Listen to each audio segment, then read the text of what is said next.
teams prove themselves worthy of the top 4 in the EU LCS. A double kill from Perks! This guy is a madman! He can do it! Oh, Memento! You beautiful man! Gets the Quadra! Gonna be a penta for Kobe! It's time to find out who will rise. This is the EU LCS.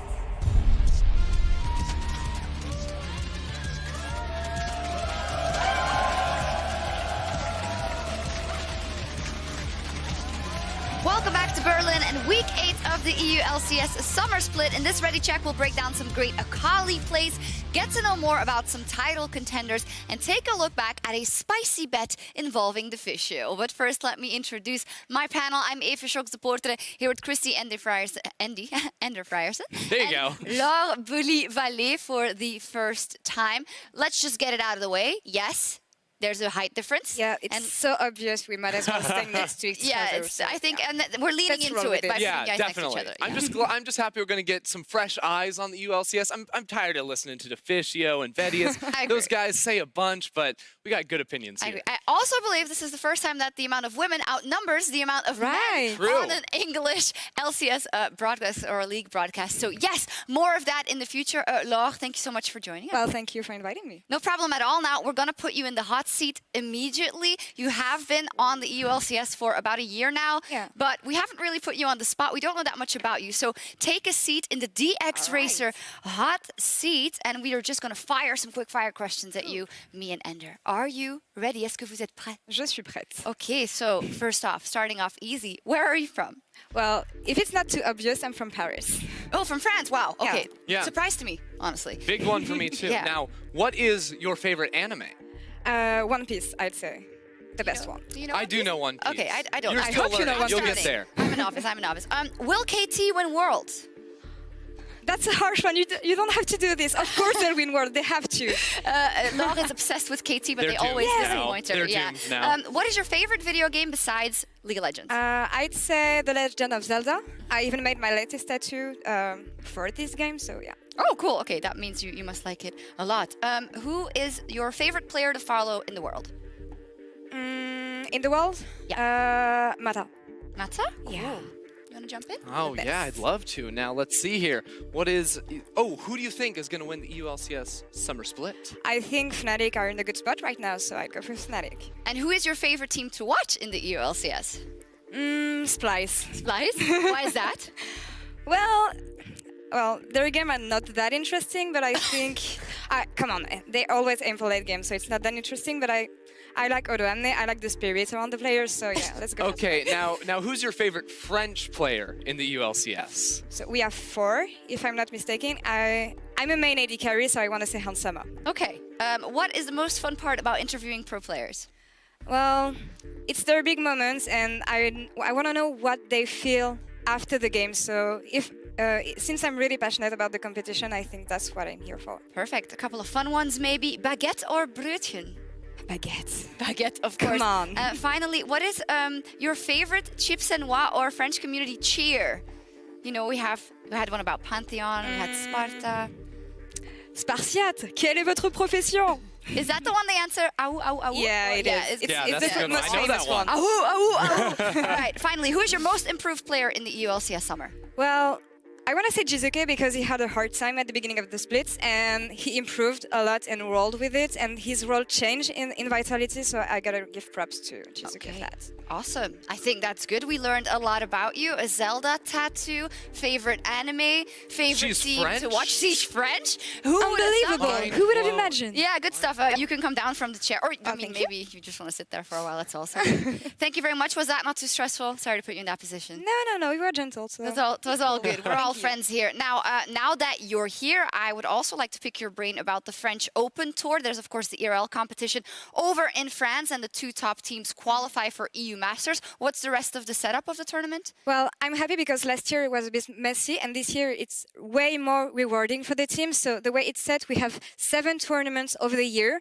6 teams qualify to the playoff, and each tournament gives points and that's how you put up the ranking. So once we hit playoffs, the two main teams will go to the EU Masters in the end. What has historically been the performance of the French teams at the bigger tournaments? What are your expectations? Well, we did great. The last time, I think, Gamers Origin lost in semifinals. They were burned a bit, and I think they had an explosive playstyle who didn't fit for such an intense stage, but I have high expectations for this one. We have Genside and Gamers Origin, who are one step ahead of every team in France. We also have Solary, which is a team made of influencers and streamers. And they're doing well? Yeah, and they still managed to get on top 6, so they improved, they changed their coaching staff to match their new expectations. So I'm really looking forward to see them climb. It's the Stream Dream Team. It is a Dream Team, and it's actually working. That's quite interesting. Also, we see Vitality Academy in there, but as I recollect, they haven't played actually in a while, so it's kind of up in the air who will be the strongest team. Yeah, that's the issue. I think the last tournament was 2 months ago, so a lot changed until then, and even coaches, roster changes. So we might still have Gamers Origin and Genside on the top, but I don't know about the rest. Really. Okay, well, the next stop will come up in Metz in September. And for more information and to watch the French Open or the Open Tour France, you can head over to www.lol-open-tour.com. No dashes, sorry. So, misinformation. Thank you very much for joining me, Laure. It was cool to know more about you. And I think you have an interview, so you have to run off. Alrighty. Thank you for joining us. And as you do, we are going to take a look at some spicy food that Deficio got served after an unfortunate, let's call it, bet on Euphoria. Let's see. All right, so Fnatic versus the Misfits, match of the week. It's on Saturday, the last game of the day. Yes, you guys on the side of Misfits, me and Jankos on the side of Fnatic. You will eat the hottest, spiciest Not the food hottest. we can find. Just spicy. I mean, you were so sure about Misfits winning, right? I mean, come on, the hottest, spiciest food. Hello everyone, this is my least favorite moment of all time. Wadine and myself on the Euphoria podcast, we predicted Misfits to beat Fnatic a couple of weeks ago. They got stomped, that means we have to eat spicy noodles. And then we'll talk about the Fnatic G2 game that just happened today here on Saturday. It was a great game. That's really spicy as well. Let's get into it. Oh my god. Oh yeah, they have, I can see they have Yasuo and Sejuani, which is a really good combo, yeah? Yeah, I agree. What do you expect from that combo? It's getting hotter, by the way. The first bite is really good. Yeah. And when you swallow it... It's good, yeah. Yeah, but when you swallow it... Oh, God. Talk to me about the Zaya ban, because to me... We didn't care about Zaya. Okay. Get ball pressure. No what? From a shoe. Oh, that's really disgusting. By the way, if I finish this first, he get punishment, right? With his noodle challenge. Oh, you got no finish. Oh my God. And then... I'll take one more bite and then I'm... It's when you swallow this garbage, man. The first one's really good. You look fine, by the way. We Yeah, should have got it's you something cheating. fine. We should have got you. You're like, this is a horrible stereotype, but you look fine. No. He's trashed. No, I mean, I'm also not fine. Yeah, I'm you burning are. inside. No, you're not. I'm burning inside, but I'm used to it, so maybe that's why it looks fine. All right, thanks everyone for watching. Tune into Euphoria, YouTube, iTunes, SoundCloud. Check it out. We're back next week with more content and potentially more spicy bets. I'm liking it. Oh, my skin is so weird right now. He's weak. You get it. It's actually not as spicy as I thought, but it was really spicy. No, dude, these are insane. No, what happened to our spicy noodles? Oh, there it is. Oh, oh shit. Get you water.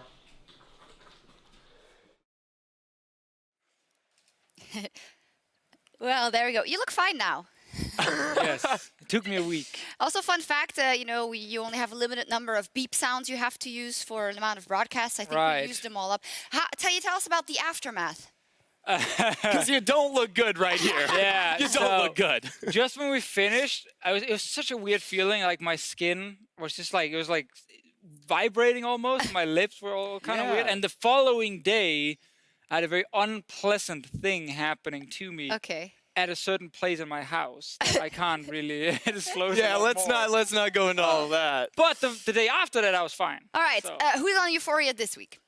We have Reckless this week. I see banking immediately on the return. The moment he returned, we were like, we need Reckless. There you go, Get him. request him, please. Yeah. He said yes, luckily, and we get to chat a lot about himself, the last couple of weeks for him as well, and everything that's happened around Fnatic without Reckless and now with Reckless as well. Fantastic. That'll come out next Wednesday. SoundCloud, iTunes, and YouTube. But it's about time, I think, we focus in on the EU LCS at this moment. Yesterday, we had a lot of great moments, Deficio. Why don't you break them down for us? I mean, we just talked about Reckless, and he's also going to be the Yes. first guy I'm going to talk about here when it comes to the great moments of yesterday, because Reckless did return for Fnatic. He got to play Israel in his first game back on stage, and while it wasn't really all about him, he did show us a great late-game team fight, and it was in general just good to see Reckless play, and good to see Fnatic pick an AD carry for once, doing what everyone else is suddenly doing now with Reckless back in the lineup. He's sadly not playing today for these guys, but I'm sure he will return later in the split.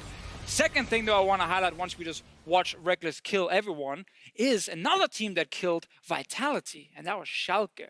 And this made me so happy, one, because I won my prediction over Vedius, but also because Sjokz is living up to the hype, and also Mr. Nukeduck in the mid lane. That hype train is definitely taking off right now. More and more people are trying to get tickets because this team is actually playing really well. Smart macro, ignore the 50-50 Baron at this point here. They did get it in the end. They actually played a very good game overall, and they deserve to beat Vitality. And now they're fighting for first place, which is a big surprise if you look at the entire year for Sjokz. Last thing, Akali. We talked about this in Reddit check yesterday. We said this champion feels very, very strong in solo queue, but we need to see pro players use it first. We got to see the 3 best mid laners in Europe in Perks, Caps, and Nukeduck all play Akali. All of them actually got fairly fed. Most of them were able to carry the game, and I think it's safe to say Akali will be one of the very contested picks here in the EU LCS. She is definitely a little bit too strong at the moment. I think that's fair to say, and all our mid laners, I think they want to show what they can do on this assassin. Well, what was interesting is that we didn't see it in the first 2 games of the day, and then our strongest, I would say, strongest mids in the league, Nukeduck, Perks, and Caps, all played it and all won with it. So is it overpowered, Ender? I'm thinking yes after watching it. The laning phase looks like hot garbage, levels 1 through 5. But once you hit level 6, you can just solo kill anyone. That's the thing. Such a stupid argument because Lane phase it 1 doesn't to 5 matter. is so short in the mid lane anyway. Playtester question here. Akali W. What goes into the mind of a designer and then also a playtester when you see that kind of ability that is so new to the game where no one can spot her and like the whole idea around it? Well, specifically with that W, it's trying a little bit to break some things in League of Legends, like not actually revealing you underneath a turret. That was one of the ideas behind it. And yes, that's a very powerful tool, and I think the rest of the kit now needs to be balanced around that. But it was a bold move. Let's see if it pays off. Vedius also has an Akali breakdown in just a little bit. But first, let's focusing on the standings and the implications for playoffs since the results yesterday. Now, Fnatic, Misfits, G2, and Sjokz are all officially locked in that top 6. Unicorns of Love and H2K cannot make it.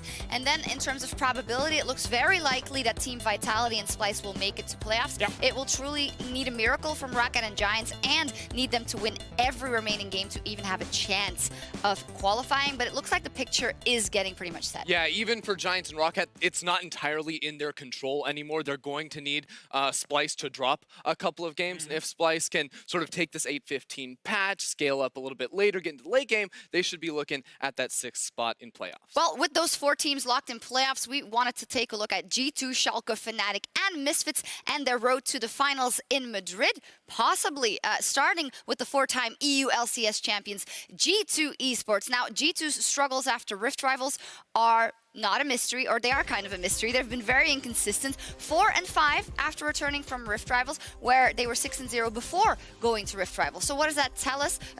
Obviously that they're inconsistent, but why are they inconsistent, guys? Sure, I think that it really boils down to their draft, in my eyes, because they usually go a little bit greedier, get counter picks for Wonder and Perks, and rely so much on their solo laners getting an early advantage, and then moving into a more difficult to execute 1-3-1 style of composition. And now that the overall level of the league has really risen up to sort of match G2, it's been much harder for them to get those advantages in those lanes. Definitely have some late game things to work on. I also want to highlight an early game part, which is Jankos specifically.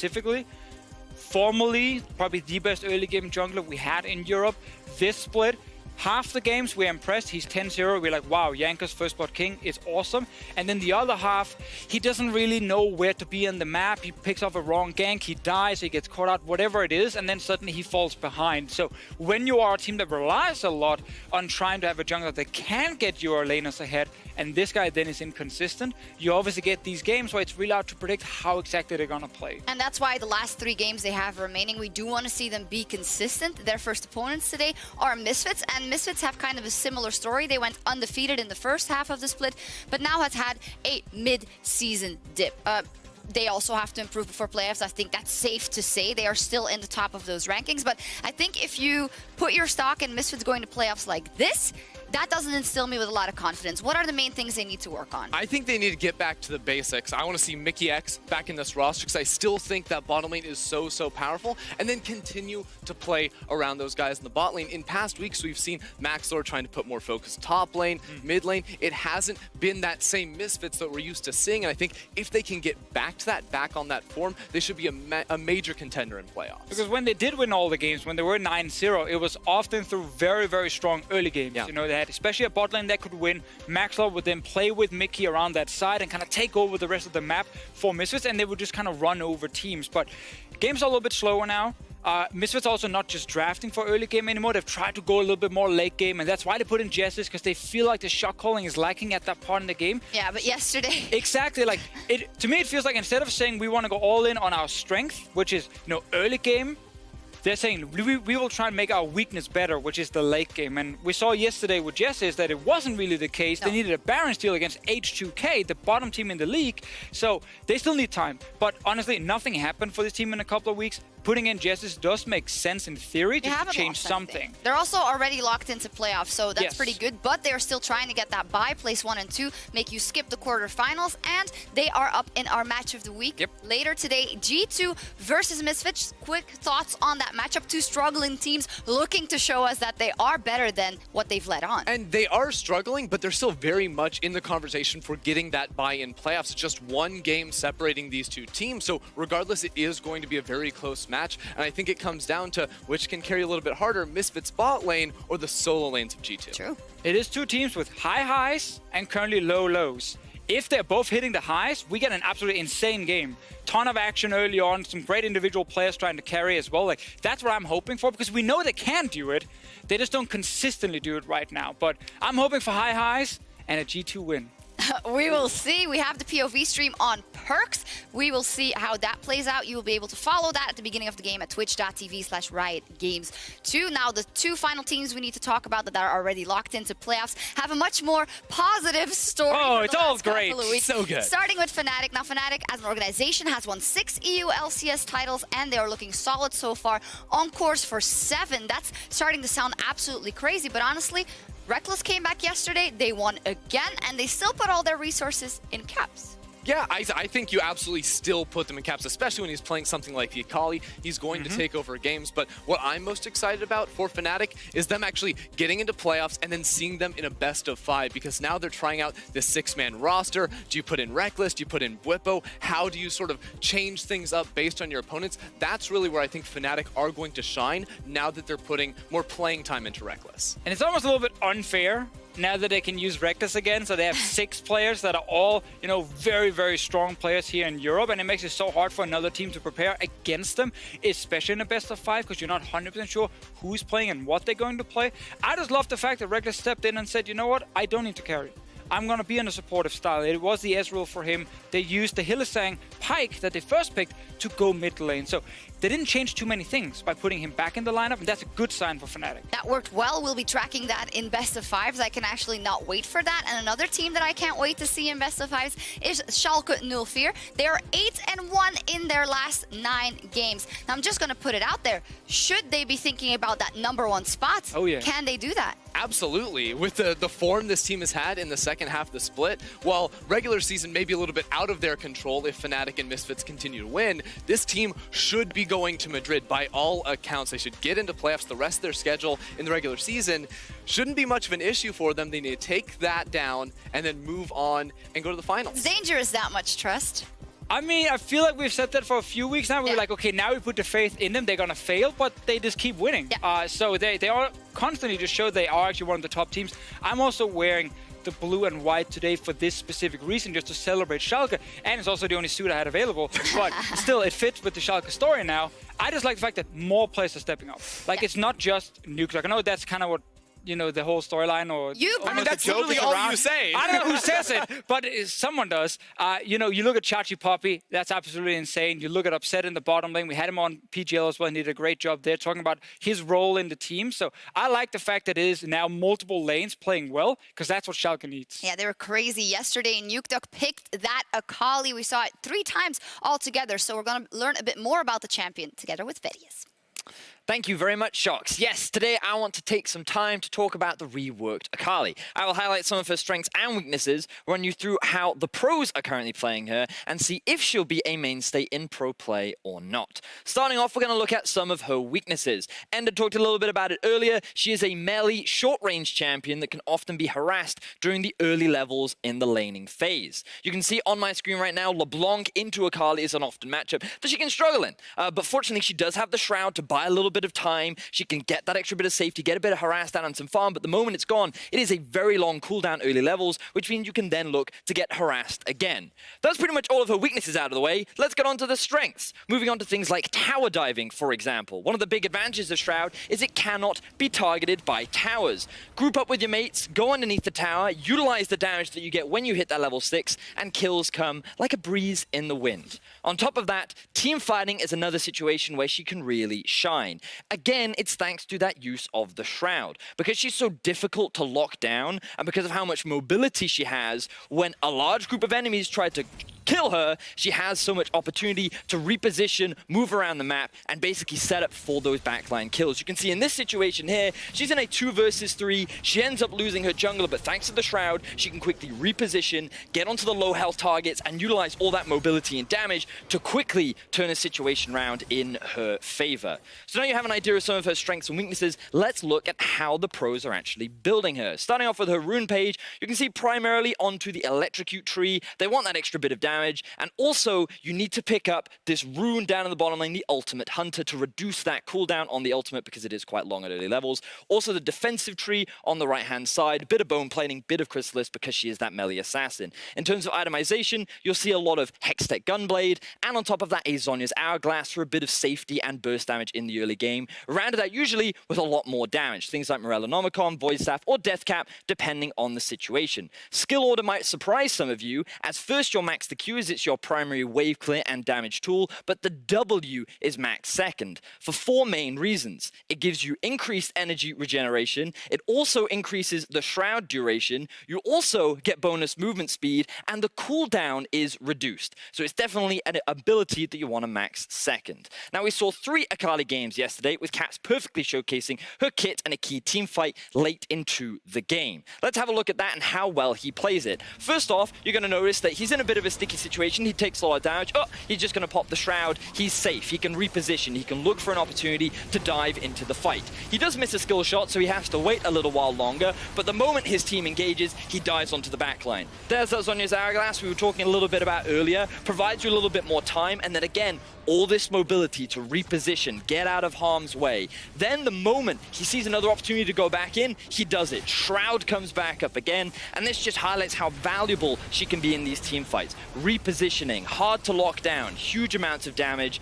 This makes her so valuable if she can get through that rough laning phase. Now, that was my Akali breakdown, but she's not the only OP mid laner on the Rift. It's time once again for the Nocturne mid lane guide! Let's do it! We went over this. Come on! No, sorry. We're almost out of time, Vedius. I swear you'll get your chance. Every time. I swear. He's also on a losing streak on the champion. Yeah, I also heard that you dropped 2 divisions playing False. Nocturne mid. I'm Diamond 4 on solo. Nocturne mids. I'm the greatest. Going up because you're playing duos. It is true. I got that information somewhere. All right, we are running a bit low on time. 5 minutes before that clash between Vitality and H2K. So let's catch up on our predictions. Deficio and Vedius, they are tied for Superior Analyst, and things they got a little out of control when they discussed Schalke versus Vitality yesterday.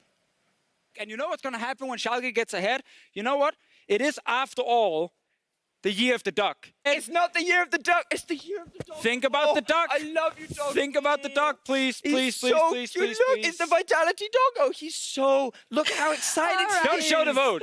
Schalke 04 gets the vote for the crowd. Deficio wins the argument and thus maybe has the right prediction. I'm so sorry, Vedius. You presented your arguments well and good enough. You're going to be wrong, Twitch chat. You sucked, Vedi. What we learned is that we want a constant Vitality doggo cam. We definitely want that one, but we also want Vedius to keep being wrong in his predictions, because I was right yesterday. And you also had Vitality, by the way. Yeah. You also had Vitality. I did. Oh. But now I'm jumping off the hype train, except in this first game. However, I see that you have a Unicorns of Love prediction for the Rocket game, and Vedius Oh, I has thought it was a Rocket cat, prediction. but it's a horse. Yeah, see, this is really sad, too, because he just tied Vedius, and now he's going to throw that throw it away. all He's going away. to fall underneath him again. Rocket will draft for late game and lose in the late game to Unicorns of Love. Bam. Bam. And for the rest, it looks like one of those straightforward days, a Vitality claiming over H2K. I think, unfortunately, that is the way things will go. Yet I'm not 100% sure we're going to be right, because like the Misfits G2 game is definitely a 50-50, and we're all for some reason on G2 here. Well, it's due to yesterday. I think G2 just had That's a fair. slightly better performance. Could hurt us. Schalke Giants, while Schalke are definitely looking great, overconfidence is a thing, and Giants in the last couple of weeks have not looked bad. I don't know. I'm smelling potential upsets somewhere. Potential upsets, and maybe it is in our first game of the day, H2K versus Vitality. For H2K, it is a bit tough to tell their story since they are out of playoffs and they've not really made that much happen during the split, but their last couple of games have looked surprisingly positive. And I think it ties in to around the time they brought Cajal into the lineup. The team has been very outspoken about how he's really helped them as another voice and a playmaker in the early game. Because before Cajal, this was a team that sort of sat around for 20 minutes and hoped something good would happen. It usually didn't. Now, with Cajal in the roster, they're willing to make these proactive plays in the early game. That, and also I feel like a lot of the players, now that they don't play for anything, a lot less pressure on them, and they can kind of go a little bit crazy. They can try and really go all the way to the edge, and we see that from, you know, Smitty J up in the top lane. We saw it from Selfie with the Fizz yesterday. Like, I actually think this H2K team now, despite the record, are playing much better compared to the start of the split, and it's actually worth watching their games. I agree. Sheriff is also back in the lineup today, and they are king of spoilers now. They can spoil people's chances to lock playoffs or get up in the standings if where they want to get that bye. So that is their role now, and that's exactly what they could do against Vitality today. Now, Vitality has suffered their first loss with Kikis on the lineup. Yesterday, they went 4-0, and then yesterday they didn't manage to win versus Schalke. TLDR of what went wrong, guys? I mean, it comes down to the early game because we often praised Kikis when he came into the league about how proactive he was about invading the enemy jungle and looking for these early game ganks. But yesterday, Schalke just shut him down at every turn. The deep vision wasn't there to set up these types of plays. The rest of the team wasn't quite ready to react. And when that happens, Kikis is just going in without the support he needs and ends up going really poorly for them. Yeah, he also tweeted after saying, you know, no one is as mad as himself about this game here, because not only did he struggle without the Trundle pick specifically that was banned by Schalke, he had that moment where he could have stolen a Baron. It was just him in the pit. Amazing was already dead, and then he misses the smite on it. So there were some key moments where Kikis could have been the big hero again for this team, but I think we got to see a different player compared to the last 2 weeks, which definitely hurt Vitality because they still rely so much on winning early game. Once they fall behind, they really struggle. And they also just always go mid. So is the... No, I'm not going to say issues. It's only one loss. But what is the points of improvement here? Is it Kikis that should look to change his style? Or is it Vitality as a team that should look to play the mid-game differently? I mean, I love Kikis' style. I just need the rest of the team to be on the same page. I think he works very well with Jizuke in the mid lane at the moment, but Cabochard in that play we saw earlier wasn't quite on that same page and having the same mindset. So if they shore that up, they should be looking a lot better. Expand the late game playbook a little bit. Needs to be more than the one page saying, let's go 5-man mid and try and fight here. Yesterday, Schalke got so many extra waves top lane by Nukdog split pushing, and no one ever caught that wave. Like, you got to be able to play on all 3 lanes if you want to maximize your input, or you got to be the best team fighters. They're not at the moment. They got to work a bit in the late game. I like the early game. We got to see it. Playoffs are only 3 games away for them, and if they want to get that bye, then they get an extra week to prepare for the semifinals because they would skip quarterfinals. So that is definitely something you want to work towards as a team. I'm going to do my best to just kick it off to the casters exactly at the 1 second mark. So I'm going to say something here. I look at this matchup with the Vitality H2K, and based on how H2K have been pretty close when it comes to beating like Misfits yesterday, I feel like I'm kind of feeling a small upset here. And no one wants to lose to H2K. No one wants to lose one. to H2K. You're fighting for first place if you're Vitality. They should be the better team, but H2K can do it. H2K can do it. Let's see if they can. Over to you guys. Thank you, Sjokz. Hello, everyone. I'm Daniel Dracos here with Andrew Vedius Day, and that was the mistake, Sjokz. You passed over to Martin. He cannot talk for less than 30 seconds at a time. No, you can't trust them. Almost timed it perfect, off by a few seconds there. Darn you, Martin. All right, well, it's Team Vitality versus H2K. We're going to jump right into picks and bans here, and really interested to see what comes out here. Vitality, really rough day for them yesterday. H2K looking better and better. Too little too late for their playoffs chances, but still exciting to see this team improve. Yeah, Sheriff is back on the roster for H2K. Great to see him back and playing with the team. They looked great yesterday against Misfits when they had Sjokz playing down bot on the rise, and now they get to kind of play at full power once again. We get to see what this lineup is capable of.